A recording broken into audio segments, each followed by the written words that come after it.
प्रिय विद्यार्थियों, नमस्कार। आज की ऑनलाइन कक्षा में आपका स्वागत है। आज अपन चर्चा करेंगे ब्रिटिश संसद की, लेकिन ब्रिटिश संसद का विस्तार से अपन अध्ययन करेंगे। उस कड़ी के रूप में सर्वप्रथम अपन करेंगे लॉर्ड सभा के बारे में, जो ब्रिटिश संसद का उच्च सदन है। हिंदी में जिसको संसद बोला जाता है उसको अंग्रेजी में पार्लियामेंट कहते हैं। तो ब्रिटिश पार्लियामेंट के बारे में चर्चा करेंगे, उसके एक सदन लॉर्ड सभा के बारे में चर्चा करेंगे। ब्रिटिश संसद का अर्थ सम्राट सहित लोक सदन और लॉर्ड सभा है। यानी ब्रिटिश संसद में दो सदन है, लोक सदन और लॉर्ड सभा। इसके अलावा सम्राट को भी संसद में सम्मिलित किया गया है। जैसे भारत में भी जब अपन संसद की बात करते हैं तो भले ही संसद के दो सदन है, लोकसभा और राज्यसभा, लेकिन जब संसद क्या है इसकी चर्चा होती है तो उसमें इन दोनों सदनों के अलावा राष्ट्रपति भी संसद में सम्मिलित होता है।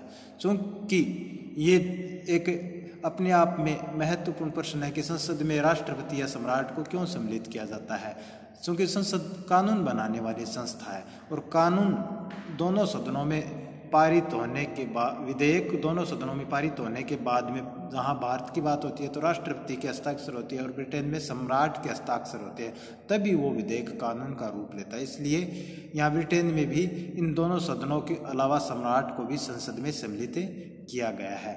तो लोक सदन ब्रिटिश संसद का प्रथम सदन है, जिसको अंग्रेजी में हाउस ऑफ कॉमन्स बोलते हैं, और लॉर्ड सभा जिसको हाउस ऑफ लॉर्ड्स बोलते हैं, वो द्वितीय सदन है या उच्च सदन है। अब चर्चा करते हैं लॉर्ड सभा के गठन के संगठन के बारे में। लॉर्ड सभा को ब्रिटेन की लोकतांत्रिक शासन प्रणाली के कुलीन तंत्रीय संस्था कहा जा सकता है।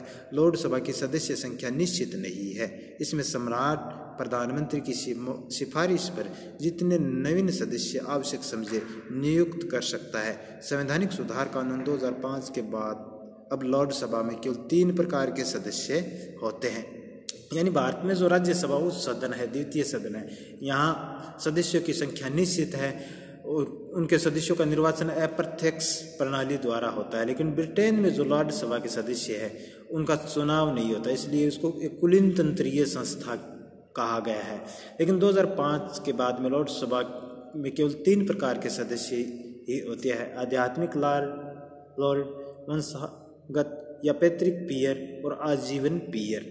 संवैधानिक सुधार कानून 2005 के द्वारा लॉर्ड्स ऑफ अपील की व्यवस्था को समाप्त कर दिया गया है। गत वर्षों में लॉर्ड सभा की रचना में 2 दृष्टि से परिवर्तन आए हैं।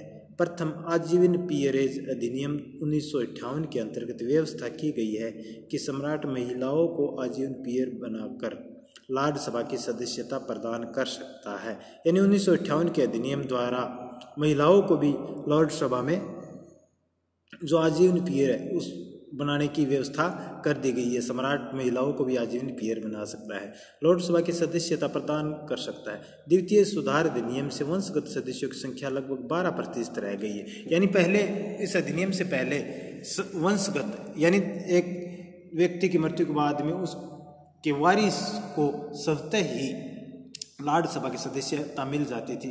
तो वो पहले लगभग 90% वंशगत सदस्य थे, लेकिन अब इस 1958 के अधिनियम द्वारा वंशगत सदस्यों की संख्या लगभग 12% ही रह गई है, यानी उसमें कटौती कर दी गई है।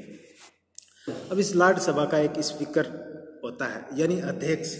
हर संस्था को चलाने के लिए, व्यवस्था बनाए रखने के लिए अध्यक्ष की आवश्यकता होती है। तो 2005 तक यह व्यवस्था थी कि प्रधानमंत्री के परामर्श से सम्राट द्वारा नियुक्त लॉर्ड चांसलर लॉर्ड सभा की अध्यक्षता करता था। यानी 2005 से पहले लॉर्ड चांसलर होता था, वो लॉर्ड सभा की अध्यक्षता करता था। संवैधानिक सुधार अधिनियम 2005 द्वारा लॉर्ड सभा के स्पीकर पद की व्यवस्था कर दी गई है। तो अब उसके बाद में लॉर्ड सभा के जो सदस्य वो अपने में से ही एक अध्यक्ष को चुनते हैं, जिसको स्पीकर कहा जाता है। पहले प्रधानमंत्री के परामर्श से सम्राट जो अध्यक्ष को चुनता था वो लॉर्ड चांसलर कहा जाता था। अब लॉर्ड चांसलर उनकी अध्यक्षता नहीं करता है। लॉर्ड चांसलर क्या है? संवैधानिक सुधार कानून 2005 के बाद भी लॉर्ड चांसलर का पद बना हुआ है, यानी उनको पद को समाप्त नहीं किया है। अब केवल यह व्यवस्था कर दी गई है कि लॉर्ड चांसलर लॉर्ड सभा की अध्यक्षता नहीं करेगा, उसका अपना एक नया पद स्पीकर बन गया है। लेकिन अब वह ब्रिटिश मंत्रिमंडल का एक सदस्य मात्र है, यानी ब्रिटिश मंत्रिमंडल में उनकी सदस्यता रहती है लॉर्ड चांसलर की। लॉर्ड चांसलर न तो लॉर्ड सभा की अध्यक्षता करता है तथा न ही वह ब्रिटिश न्यायपालिका का अध्यक्ष होता है। लॉर्ड सभा के सदस्यों के विशेष अधिकार, यानी उनको कुछ विशेष अधिकार दिए गए ताकि वो अपने कार्य को सही ढंग से कर सके बिना किसी दबाव के।